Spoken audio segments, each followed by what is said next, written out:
দর্শক, সংকট কাটিয়ে খাগড়াছড়িতে পরিস্থিতি এখন স্বাভাবিক, তবে মানুষের মাঝে এখনো ভয় আতঙ্ক বিরাজ করছে। খাগড়াছড়ি সদরে পুলিশ, বিজিবি ও সেনাবাহিনীর পর্যাপ্ত টহল অব্যাহত আছে। বিষয়ে বিস্তারিত জানাতে খাগড়াছড়ি থেকে যোগ দিচ্ছেন সহকর্মী মাসুদা লাবনী। লাবনী, আপনি খাগড়াছড়িতে আছেন।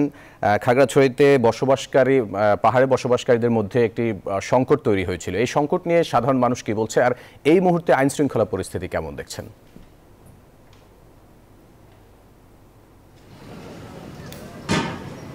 ফয়সাল, আইন শৃঙ্খলা পরিস্থিতি এখন নিয়ন্ত্রণে এবং আমি এখন আছি দিঘি নালায়। যদি বলি যে এই যে সংঘাত সহিংসতার কথা বলা হচ্ছিল, এই সংঘাত সহিংসতা কিন্তু গত 18 সেপ্টেম্বর একটি ঘটনাকে কেন্দ্র করে এবং একজন মোটরসাইকেল চুরি করেছে সেই ঘটনাকে কেন্দ্র করে, এবং পরবর্তীতে এখানে একটি মিছিল হয়। এই মিছিলকে কেন্দ্র করে কিন্তু সংঘর্ষ ছড়িয়ে পড়ে এবং এই রেশ ধরেই পরপর কয়েকটি ঘটনা ঘটেছে এবং যে অস্থিরতা ছিল সেই অস্থিরতাকে কেন্দ্র করে একজন শিক্ষককে পিটিয়ে মেরে ফেলার ঘটনাও ঘটে। সেই ঘটনাটির তদন্তাধীন আছে। সব কিছু মিলিয়ে আপনি যেটি বলছিলেন যে আইন শৃঙ্খলা পরিস্থিতির কথা, আইন শৃঙ্খলা পরিস্থিতি এখন নিয়ন্ত্রণে এবং অনেকটাই স্বাভাবিক। আর এখানে পাহাড়ি যারা আছেন তারা বলছেন যে এই ধরনের ঘটনা তারা দেখতে চান না, পাশাপাশি বাঙালি যারা আছেন তারাও বলছেন এবং তারা যেটি বলছেন যে এখানে যারা ক্ষতিগ্রস্ত হয়েছেন তারা আসলে ক্ষতি কাটিয়ে ওঠার চেষ্টা করছেন।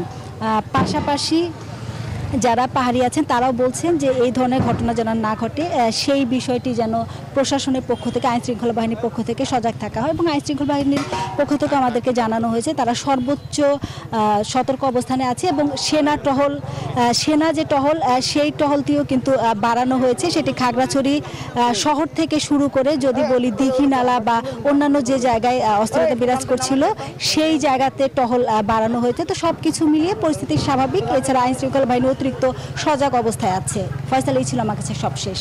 লাবণী, আপনাকে ধন্যবাদ।